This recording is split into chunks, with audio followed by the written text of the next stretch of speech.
Bismillahirrahmanirrahim, salam alaikum wa rahmatullahi ta'ala wa barakatuh, que la paix soit avec vous. J'en profite de ce moment de détente pour venir discuter un petit peu avec vous. Sachez que ce n'est que la discussion et un échange d'avis, qu'il soit d'ordre religieux ou public, peu importe, ce ne reste qu'un avis d'une personne qui discute avec les autres. Alors que la paix soit avec vous, où que vous soyez, qui que vous soyez.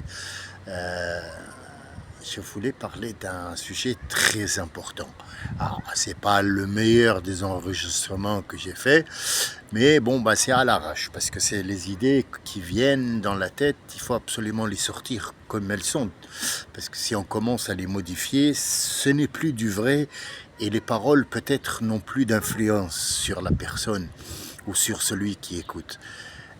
Moi, j'ai pour habitude d'enregistrer quand je me sens prêt, quand l'idée me semble juste, que la cause me semble véridique, j'enregistre. Alors que je sois parfois vulgaire ou qu'un mot qui sort de travers ou que les mots ne sont pas alignés, c'est ce qui fait le charme et la beauté d'une vérité. La vérité n'est toujours pas belle. La vérité, parfois, elle est amère, elle n'est pas acceptée.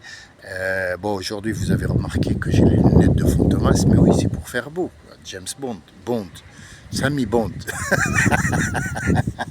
Bon, alors, passons aux choses sérieuses. Si on se réfère au Coran, Allah il a dit concernant Al-Nikah, ce qui est traduisible par le mariage. Alors le mot nikah en arabe parlé, par les langages qui ont été arabisés, non pas arabes, mais ce sont les patois et le langage parlé par la population, les langages qu'ils ont fabriqués. Le mot nikah, même en français, nik, c'est oulala, attention, c'est aïe aïe aïe, c'est un gros mot, mais en vérité en arabe littéraire, c'est le mariage, un nikah. Et il y a le contrat de mariage, aqd al-nikah. La première des choses qu'on trouve dans Surat al-Baqarah, le premier chapitre de Baqarah, ya ayyuhalladhina amanu la tankihul mushrikat, il parle aux hommes, ne vous mariez pas avec ceux qui associent quelqu'un à Dieu, et mariez-vous plutôt avec une croyante, même si celle qui ne croit pas vous plaît. Même chose pour les femmes tout de suite après. Il y a les croyantes. Ne vous mariez pas avec les non-croyants, même s'il vous plaît. Donc en fait, c'est pour l'homme et la femme. Pourquoi cette importance pour le mariage? Vient compléter l'histoire. Le prophète, alayhi salatu salam, il y en a beaucoup, mais je vais prendre 2 ou 3 aujourd'hui pour compléter le sujet de conversation sur lequel je me suis lancé. Le prophète, il a dit « Tunkahul mar'atu ». Tunkahu. Si on l'a traduit mot à mot, ça fait très vulgaire en français. Ça fait « on nique la femme pour ». C'est la compréhension est très importante. Tunkahu, ça veut dire on se marie avec la femme pour 5 choses. C'est très clair. Je cherche pas très loin. Le prophète parle. Il dit on se marie avec la femme pour 5 choses. Les maliha. On peut se marier avec une femme parce qu'elle est riche. Est-ce que c'est mauvais? Est-ce que c'est réprimandable? Est-ce que c'est pas bien? Non, on peut se marier avec une femme parce qu'elle est riche, si elle est d'accord. D'accord? Après, il y a des... oui, bien sûr, on va pas se marier. Bonjour, je m'appelle, vous êtes riche, allez, viens, on va se marier. C'est pas comme ça, il y a des conditions, il y a une vie, c'est un mariage, c'est un contrat de mariage écrit, c'est pas de la connerie, c'est pas je vis avec toi 5 jours et puis après on verra. D'accord? On peut se marier une femme pour son argent. Et l'argent finit. On peut se marier avec la femme parce qu'elle est belle, et la beauté, c'est pas un truc où il y a des normes, et elle finira de toute façon, quoi qu'elle soit belle, à vieillir. On peut se marier avec une femme parce qu'elle est noble, d'une famille de noblesse ou de riches ou de familles qui ont un certain pouvoir, mais ce pouvoir-là, il peut changer de main à tout moment. On peut se marier avec une femme pour l'argent, jamaliha, li'ardiha, parce qu'on dit qu'elle est bien et parce qu'elle dit que elle est calme, je sais pas quoi, elle a des belles formes, elle peut avoir des enfants, l'ard. Et personne ne l'a touchée avant toi. L'ard, c'est surtout ça en fait. C'est pas parce qu'elle est belle ou non, non, du camouflage le reste. Et on se marie avec une femme parce qu'elle est croyante. فاظفر بذات الدين تربت يدك. C'est le conseil du prophète. Choisis la dernière. Choisis les dernières. Tu verras que l'eau, la source de l'eau, coulera entre tes mains. Et il a dit aussi, le deuxième hadith que je prends pour consolider le sujet de conversation d'aujourd'hui, pour arriver de toute façon, quoi qu'il arrive, à une certaine conclusion que certains reconnaîtront. Il a dit Man istata'a minkum al-bi'ata falyatazawwaj. Man istata'a minkum al-bi'ata falyatazawwaj. Celui d'entre vous qui peut et qui arrive à. Alors, al-bi'ata, nous allons expliquer al-bi'ata ce que c'est. En arabe littéraire, elle n'a pas d'équivalence vraiment. Et pourtant, c'est un mot arabe que le prophète a utilisé. Non, c'est un ensemble si vous voulez, d'ingrédients. C'est-à-dire, il peut travailler, il peut avoir une autorité, il peut se déplacer, il peut avoir un travail et il peut avoir le sens de la responsabilité. C'est tout ça, al-bi'a. Falyatazawwaj. Et celui qui n'a pas tout ça, non. Comment racoler tout ça? Nous, qu'est-ce qu'on fait? Aujourd'hui, au jour d'aujourd'hui où je vous appelle, où je vous parle, la plupart des Nord-Africains se marient. Alors, il y a deux mariages. Il y a le mariage qui est reconnu à l'église ou bien à la mairie ou à la mosquée, qui est reconnu parce que la femme doit avoir des droits et de machins et des trucs qu'on nous raconte et on nous berce avec des histoires à la con à 2 francs 50. Et il y a à côté le mariage qui est, on dit halal. Alors on vient, on va, alhamdoulilah, Rabbena, 2 témoins, ça y est, on est mariés, c'est bon. Les deux ne valent pas un sou ni un clou, parce que de toute façon, si ça va pas, ils vont divorcer le lendemain. Et si ça va pas les autres, bah, il va la laisser partir, rien du tout. Donc personne ne respecte rien, et c'est là le sujet de conversation qu'on doit prendre en compte, qui a été évoqué dans le Coran, qui est évoqué par un prophète. Pourquoi nous avons des crieurs dans les HLM? Pourquoi nous avons des crétins qui vont en prison? Pourquoi les prisons sont pleines de Nord-Africains? Pourquoi on nous accuse d'être des vendeurs de drogue, des voleurs, des machins? Parce qu'il n'y a personne à la maison. Parce qu'il n'y a pas celui qui a istata' al-bi'a, celui qui a tel et tel. Donc, le prophète, il dit, celui qui arrive chez vous et qui vous satisfait parce qu'il a une religion, et il a surtout des bonnes mœurs, mariez-le. Sinon, vous aurez des gros problèmes. C'est ce qu'on subit aujourd'hui parce qu'on n'a pas fait ça. Un mariage chez nous, c'est quoi? C'est la maman qui va voir une femme pour le monsieur, alors elle voit sa taille, machin, elle convient. C'est comme si elle achetait en fait quelque chose de bien pour son fils, hein, une chemise qui va lui plaire et tout ça. Et j'en ai entendu des vertes et des pas mûres. Passons ce sujet parce qu'il fait mal. Disons que demain, aujourd'hui, on est en train d'essayer, comme je le fais moi depuis 2016, de manière officielle, à essayer de passer un mot coranique ou de passer un proverbe ou un truc arabe ou quoi que ce soit, mais ça ne marche pas, ça ne donne rien. Un ami m'a dit, t'inquiète pas, ce que tu sèmes, il va pousser un de ces jours. Mais honnêtement, j'aimerais bien le voir pousser. Ben oui, pourquoi le prophète il veut les marier à 17 ans?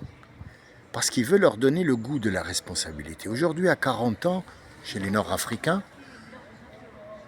on est encore sous la tutelle de la maman qui achète les cigarettes. Parce que il a rêvé qu'il a mal au dos. Wesh biki, qu'est-ce que t'as, fiston?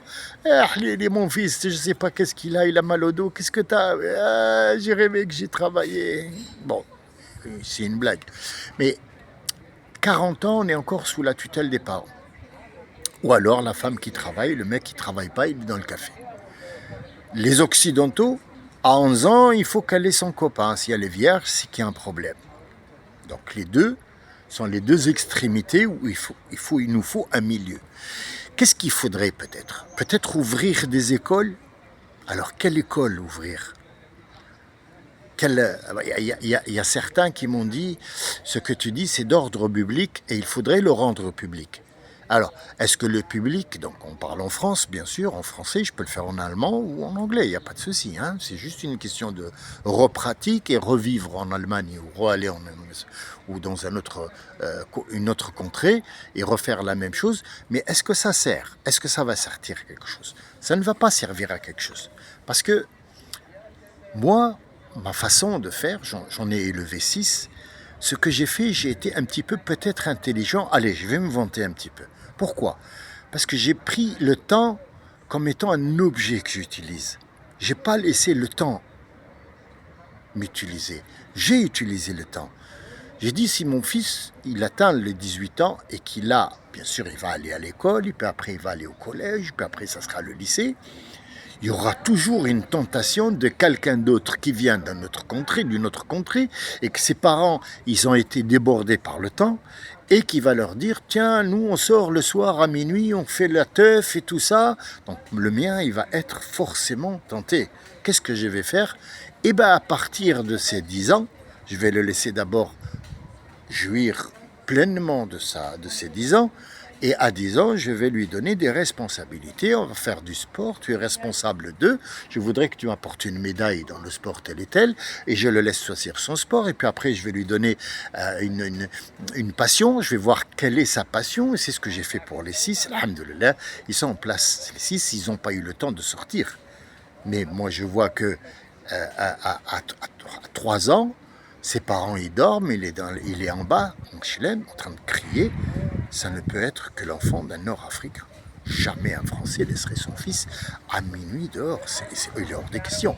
Il dort à 8 heures parce que le lendemain, il a école. Nous, il est à 3 heures du matin, il est encore réveillé. Et si tu parles au papa, oulala, tu fais attention parce que tu vas te faire massacrer. Eh ben oui, c'est normal. Pourquoi? Parce qu'on n'a pas la compréhension. Donc si je dois faire quelque chose, quoi?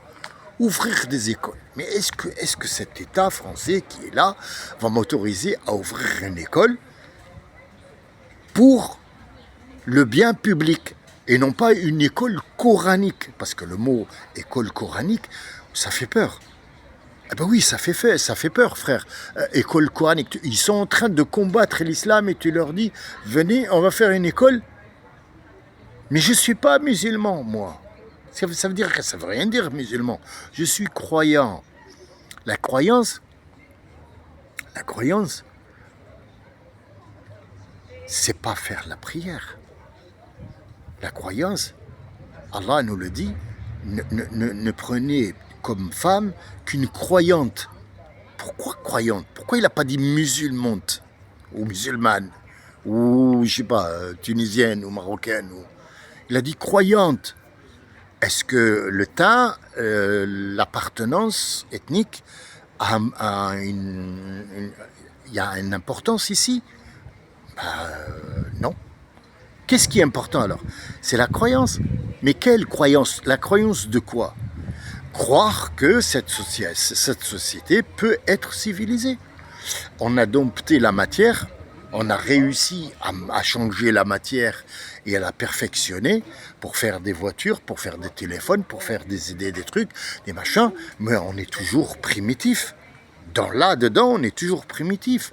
On essaye d'atteindre un niveau de compréhension qui est la croyance. On peut croire en son travail, on peut croire dans une émission de télé, on peut croire qu'un arbre peut donner des fruits. La croyance, c'est pas que croire qu'il y a un Dieu, bien sûr qu'il y a un Dieu, mais on croit qu'on peut faire une société, et c'est là où le prophète a dit, si on ne croit pas en cette responsabilité, vaut mieux ne pas se marier, parce que autant se marier quand on est jeune, pourquoi? Pour ne pas faire l'adultère, pour ne pas aller chercher des trucs sexuels, pour ne pas aller à la délinquance. Donc à 17 ans, il est déjà marié, il a une responsabilité et il va faire une progéniture qu'il va avoir à affronter et devoir les mettre dans le droit chemin, parce que quand on a 47 ans et que notre fils a 18, c'est déjà trop tard. Mais notre fils on est dans la génération de nos enfants pour qu'ils puissent nous écouter et pour qu'ils puissent avoir cet aspect-là de papa et copain, papa et éducateur, papa est le monsieur qu'il va respecter dans cette société. C'est pas le papa, le vieux, qui rentre du café le soir, et la maman qui est pleine d'huile et elle sent la friture qui est en train de papoter avec la voisine. T'as vu, il a dit que t'as vu, il a fait le fils de Meherzia. Ah ouais, elle a porté une moto, je te jure. Aïe, aïe, aïe, aïe, aïe. Le bébé, il pleure plus quand on la voit. C'est ce qu'on vit 24 heures sur 24. Ça veut dire qu'on a pris une inculte et nous sommes incultes. Qu'est-ce que ça va donner? Ça va donner une génération d'incultes. Donc moi, je serais partant pour ouvrir des écoles où il y a des gens civilisés, croyants en leur cause, pour dire, voilà, viens, je vais t'expliquer, pas le Coran, mais je vais t'expliquer pourquoi le vol, tel et tel et tel et tel. Est-ce qu'on va me laisser? Non. On va me dire, on n'a pas le temps, il faut, oui, continue le programme, parce que tu sais, parce que tout est relié à l'argent. Tout est relié à, qu'est-ce que ça rapporte?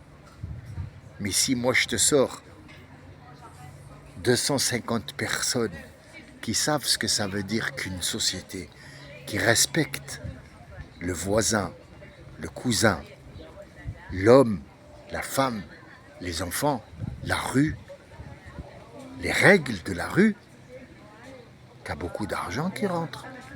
Et en plus de l'argent licite, et non pas illicite, il y aurait moins de drogue. Mais c'est pas ça ce que cherche l'État. L'État cherche autre chose que moi je ne pourrais pas suivre. Donc c'est pour ça que je ne suis pas pour l'ordre public ou l'intérêt public, mais je suis pour l'ordre de Dieu et non pas l'ordre de la pyramide. Pas du tout. Je suis pour l'ordre de moi-même. J'ai réussi, alhamdoulilah, je voudrais que les autres réussissent, je voudrais leur apporter des éclaircissements, mais est-ce que les autres sont prêts à accepter ce changement? C'est la question, à 1000 euros. Le changement, c'est la chose qui est la plus difficile. Mais est-ce qu'on va changer dans le bien ou est-ce qu'on va changer dans le mal? Je pense qu'il est l'heure pour moi de retourner pour mes occupations. Je vous remercie de m'avoir écouté.